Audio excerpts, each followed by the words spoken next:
제가 6월 달에 여러분을 뵐 수 있었었는데 그때 제가 사고로 인해서 6월 25일 날 뵙지를 못하고 오늘 뵙게 되었습니다. 오늘 말씀을 준비하면서 가면 무슨 말씀을 전해야 될까? 하나님 아버지 무슨 말씀을 주시겠습니까? 하다가 뉴스를 보다가 오늘 이 말씀을 주셨습니다. 우리나라 한국의 지금 현재 현실, 그러한 현실을 볼 때 정말로 죄는 환경의 문제인가 욕심의 문제인가?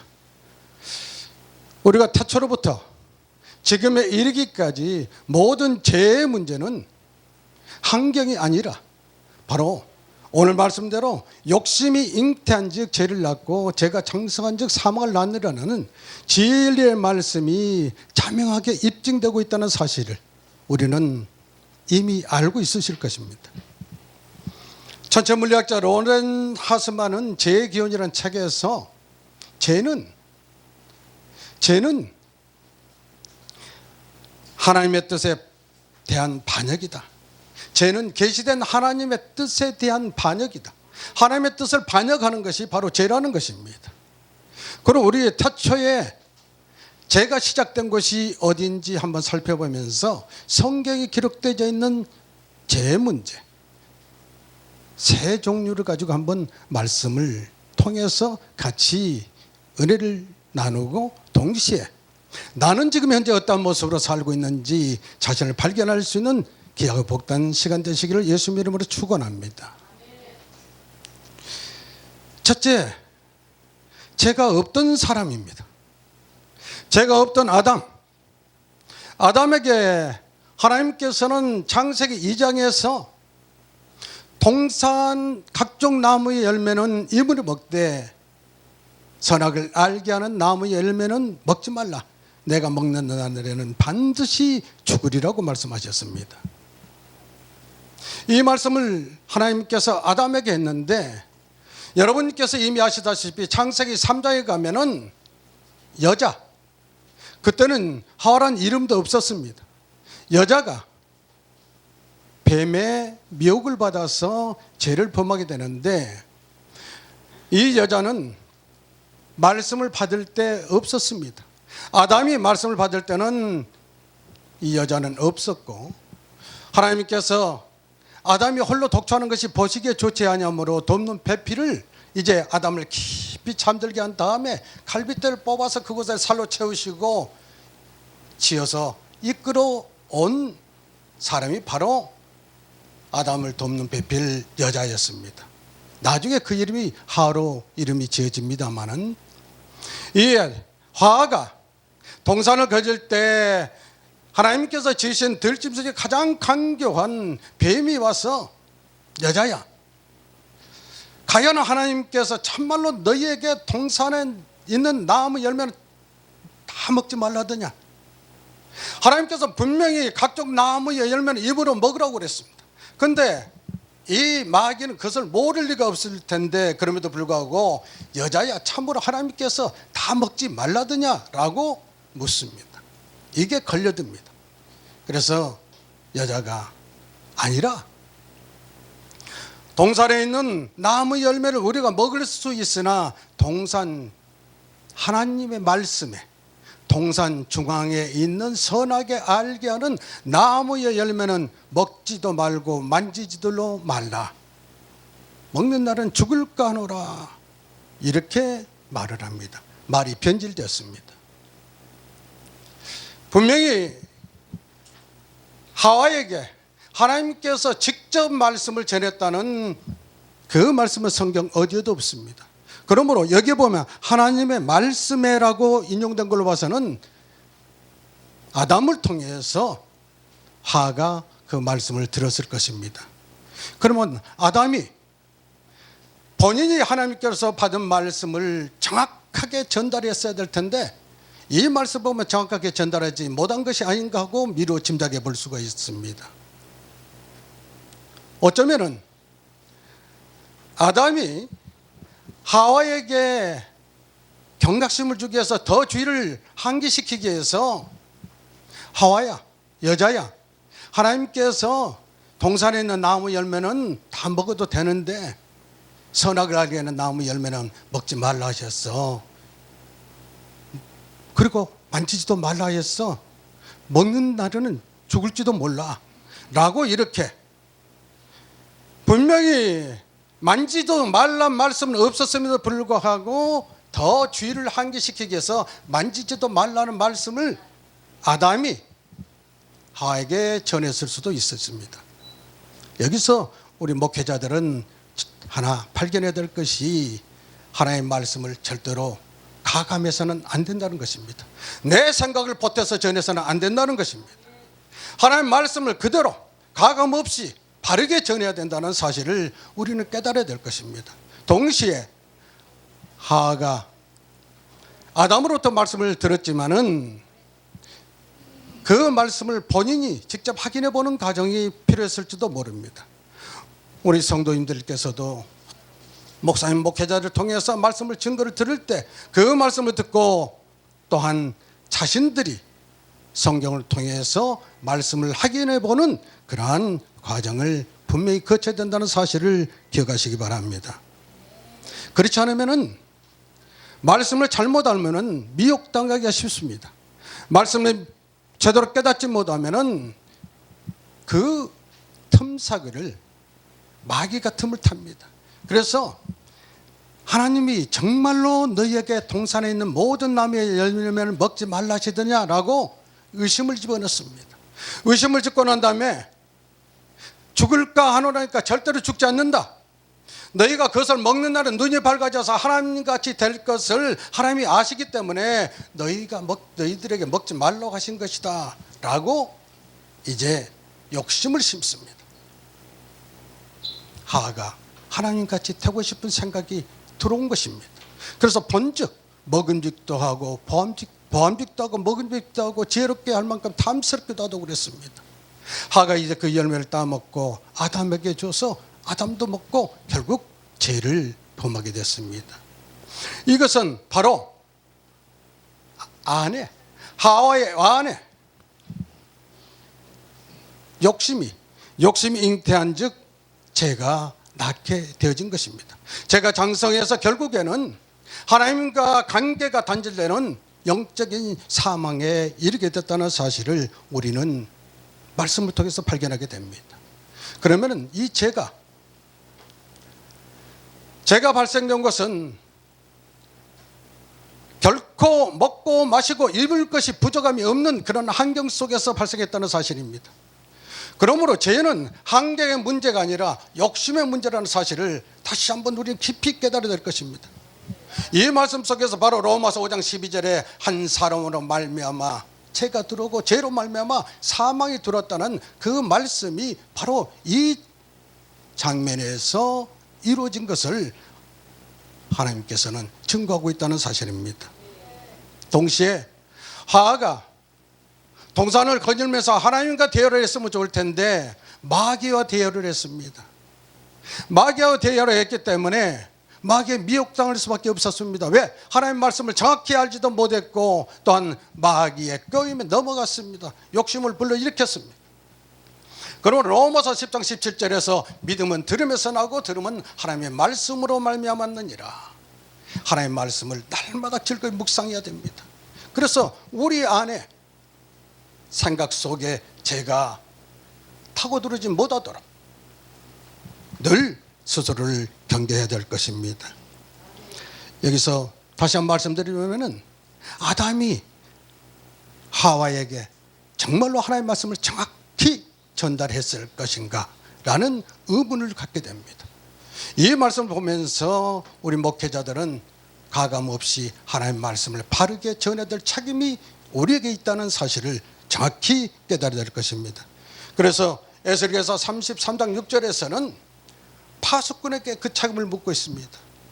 칼이 이 마음을 보고도 경고의 나팔을 불지 않아서 백성이 죽게 되면 그 백성 그 재료로 죽을 것이나 그 죄값은 파수꾼에게 묻는다고 말씀하고 있습니다. 파수꾼은 바로 저와 여러분이라는 사실을 기억하시기 바랍니다.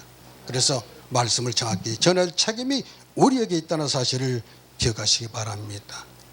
그럼 태초에 죄가 없던 아담까지도 죄를 범했습니다. 그럼 우리가 알고 있는 두 번째 죄를 한번 살펴보면은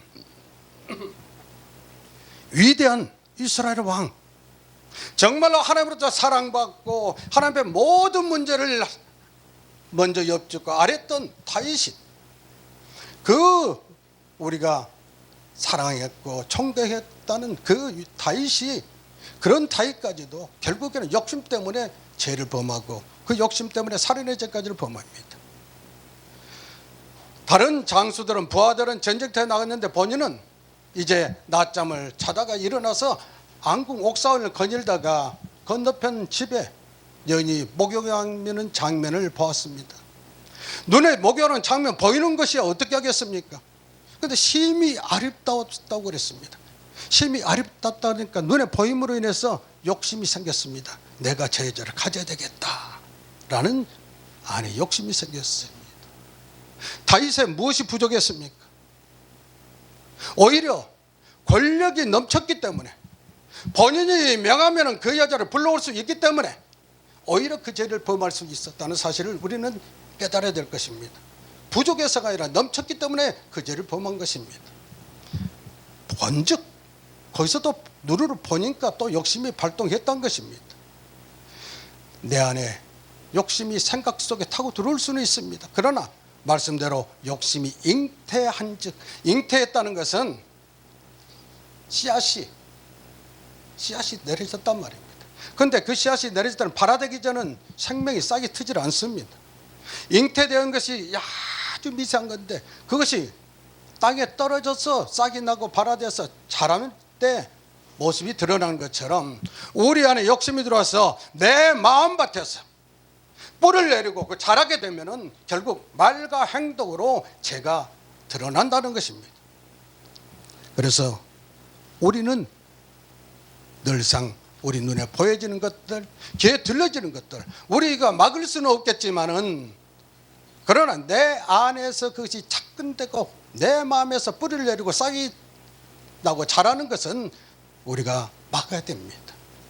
가끔 인용하는 말로, 날아가는 새가 내 머리에 똥을 떨어뜨리는 것이 내가 어떻게 할 수가 없습니다. 그러나 날아가던 새가 내 머리에 집을 짓고 산다면 그 책임은 내 책임입니다. 제 씨앗이 생각 속으로 타고 들어온 것은 경우에 따라서 눈에 보여지고 귀에 들려지는 것 때문에, 세상에 보여지고 들려지는 것 때문에 욕심이 발현될 수는 있습니다. 그러나 그것이 내 마음밭에서 뿌리를 내리고 싹이 나고 자라게 해서는 안 된다는 것입니다. 다윗의 범죄, 이 범죄로 인해서 가정이 문제가 생기고 나라가 혼란스러워졌던 건 아닙니까? 그리고 제가 죄를 낳습니다. 본인이 장수의, 자기 부하의 장수의 아내 밧세바를 취하고 그 여자가 임신을 하니까 그것을 숨기기 위해서 전선에 나가 있는 자기의 장수를 불러들여서 그 밧세바가 동침하도록 요구합니다. 그러나 충직한 그 부하 장수는 동료들이 전쟁터에서 야행을 하고 있는데 내가 어찌 나만 편히 집에 가서 편안히 잘 수 있겠느냐 하면서 차지를 않습니다. 그러니 다윗이 답답할 노릇입니다. 그래서 밀세를 써가지고 결국 우리아를 전쟁터에 맨 앞으로 내보내서 적군으로부터 죽임을 당하게 만듭니다. 미필적 고의의 살인입니다. 그래서 욕심이 간음의 죄를 짓고 그 간음의 죄를 숨기려다가 살인의 죄까지 범하게 되었습니다. 이와 같이 결코 환경의 문제가 아니라 자기 가진 것도 많은 것에도 불구하고 작은 욕심이 발현돼서 결국에는 무서운 죄를 범했던 것입니다. 성경 속에서 가장 악한 왕으로 기록되고 있는 이 북이스라엘의 7대 왕 아합이 있습니다. 아합은 어찌 보면은 아합 왕이 악하다기보다는 그 안에 이세벨이 악합니다. 이세벨이 아주 강교해요. 그래서 성경에 보면은 예로부터 여호와 앞에서 가장 악한 왕. 그런데 그것이 아내인 이세벨의 충동이 있었다고 그럽니다. 이세벨이 충동했어. 여기서도 보아서 또 죄를 범하게 됩니다. 아합의 안국 옆에는 나봇의 포도원이 있었는데 그 포도원을 아합이 자기의 채전밭, 채소밭으로 만들고 싶어집니다. 그래서 나봇에게 내가 다른 포도원을 줄 테니 바꾸자. 아니면 나한테 팔아라.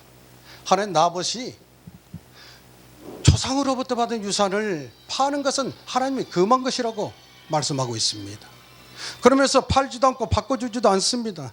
그러니 아합이 심통이 나가지고 그 못난 인간이 침상에 가서 옆으로 누워가지고 벽을 바라보면서 밥도 안 먹고 통을 팝니다. 꼭 어린애가 장난감 가지고 싶었는데 못 가지면은 그냥 발질질 하면서 심통 부리듯이. 그러니까 이세벨이 왕이여 웬일로 식사조차 안 하느냐. 그러니 얘기를 합니다. 내가 그 밭을 갖고 싶은데 나봇이 팔지도 않고 바꿔주지도 않는다. 이세벨이 왕에게 당신이 이스라엘 왕이 맞느냐? 그 얘기는 왕이 돼가지고 그것 정도 하나도 못하느냐 그 얘기입니다. 그리고는 내가 왕에게 그 포도원을 가져다 줄 테니 일어나서 밥이나 먹으라고 그럽니다. 그 얘기 듣고 밥을 먹습니다. 그리고는 이세벨이 계략을 꾸며서 결국 나봇을 참소를 당하게 만듭니다. 왕과 하나님을 저주했다고 거짓 증언자를 세워서 결국 돌로 쳐 죽이게 만듭니다.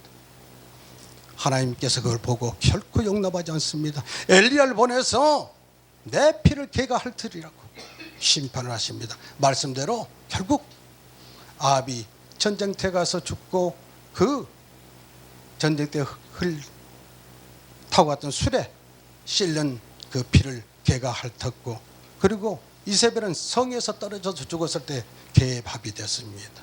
이렇게 죄의 결과는 무섭게 하나님께서 심판하신다는 것입니다. 이것 또한 아합이 작은 그 채소밭 아니고도 많은 것이 있었음에도 불구하고 자기 것이 아닌데 자기 것으로 갖고 싶은 그 욕심, 그 욕심 때문에 죄를 짓고 거짓의 죄를 짓고 동시에 살인의 죄를 범하는 것을 봅니다. 이걸 봤을 때 욕심이라는 것이 무서운 결과를 초래하고 있습니다. 아주 작게 잉태되지만 그 욕심이 자라면 결국 싹이 나서 사망에 이르기까지 성장한다는 것입니다. 따라서 우리들에게도 과연 내 안에 욕심이 뭐가 있는가? 한국 교회에는, 한국 사회는, 내 가정은 정말로 바르게 서 있는 것인가? 한 번쯤 되새겨볼 필요가 있을 것 같습니다. 우리나라 현재의 현실을 보면서 안타깝습니다. TV 뉴스를 볼 때마다 얼마 전까지 대통령이었고 얼마 전까지 영분이었던 사람, 고관 대작이었던 사람들, 그 많은 사람들이 무엇이 부족했겠습니까? 그럼에도 불구하고 더 많이 가지려고, 더 많이 누리려고 그러다가 더 하다가는 심판대에 서고 영어의 몸이 되고 그로 인해서 심판을 받습니다. 욕심을 이기지 못해서 결국 패가 망신하는 것을 봅니다. 태초에 에덴 동산에서 먹을 것, 마실 것, 입을 것이 전혀 문제가 없는, 염려할 것이 없는 그곳에서 태초에 죄가 시작되어진 것처럼 이 시대에도 결국에는 욕심으로 인해서 사회가 병들고 가정이 병들고 교회조차도 병들고 있다는 사실을 우리는 직시해야 될 것입니다. 그러므로 그것을 막기 위해서는 우리는 욕심을 경계해야 될 것입니다. 그리고 처음 오늘 이희준 목사님 찬양을 통해서 그것으로 만족해요. 그것으로 만족해요. 그래요. 주님 사랑으로. 주님 사랑만 있으면 그것으로 만족해요. 주님 은혜면은 그것으로 만족해요. 내 손에 있는 모든 거 다 내려놓고 오직 주님의 사랑, 주님의 은혜면은 만족하겠다는 그 생각, 그 감사함이 우리 안에 넘쳐나면 우리는 죄를 충분히 이겨낼 수가 있는 것입니다. 우리 욕심을 물리칠 수가 있는 것입니다. 그러므로 자족하는 마음을 가져야 됩니다. 디모데전서 6장 7절에 8절 말씀에서 보면은 아무것도 가지고 오지 않았으니 갈 때 아무것도 가져가지 못한다는 것입니다. 그러므로 지금 내가 가진 것으로 만족하자는 얘기예요. 가진 것을 계산하면은 늘 부족합니다. 그러나 우리는 받은 은혜를 계량할 줄 알아야 됩니다. 그래서 주님 주신 그것으로 나는 만족하겠다고 고백하면은 우리 안에 욕심이 자리하지 못하고 떠나게 될 것입니다. 그리고 잠언서 28장 25절에서는 욕심이 많은 자는 다툼을 일으키나 여호와를 의지하는 풍조가 해진다고 그랬습니다. 욕심이 많은 자들은 다툼을 일으킬 수밖에 없습니다. 그래서 내 것도 내 것이고 네 것도 내 것이냐 그렇게들 삽니다. 그런 사람들이 결코 행복하지는 못합니다. 가진 것이 많아서 행복할 것 같지만 가진 것이 많음으로 인해서 오히려 더 불행한 사람들이 우리 주변에 너무도 많이 있다는 사실을 우리는 현실에서 보고 알고 있지 않습니까? 그러므로 우리는 하나님의 말씀을 붙들어야 됩니다. 오늘 찬양을 할 때 말씀을 붙들겠다고 찬양하셨지 않습니까? 말씀을 붙들면은 내게 임하는 욕심을 물리칠 수가 있습니다. 말씀을 통해서 자족하면은, 만족하면은, 충족하면은, 그래서 내 안에 은혜가 충만하면은 욕심 같은 것은 물리칠 수가 있어서 시험에 빠지지 않고 올무에 묶이지 않습니다. 그래서 잠언서 4장 23절에서는 무릇 지킬 만한 중에 더욱 내 마음을 지키라 생명이 구느니 이에서 남이라고 잠언서 4장 23절에서 말씀하고 있습니다. 마음을 지켜. 이 마음밭에서 욕심이 잉태돼서 씨앗이 돼서 뿌리가 내리고 자라면은 결국 죄가 되고 죄의 열매는 사망으로 온다는 사실을 우리는 기억해야 될 것입니다.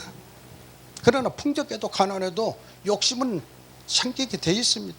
인간의 본성이 누구에게나 눈으로 보고 귀에 들려지는 것을 통해서 욕심이 생길 수가 있습니다. 생기는 것까지 어떻게 하겠느냐 말이에요. 그러나 그것을 내 안에 말씀드렸던 대로 마음에서 뿌리를 내리고 자라도록 결코 용납해서는 안 되는 사실을 기억하시 바랍니다. 오늘 말씀을 통해서 하와의 범죄, 그리고 다윗의 범죄, 아합의 범죄, 이 모든 것이 환경의 문제가 아니라 욕심의 문제였다는 사실을 우리는 다시 한번 깨달아야 될 것입니다. 그래서 오늘 말씀 야고보서 1장 15절에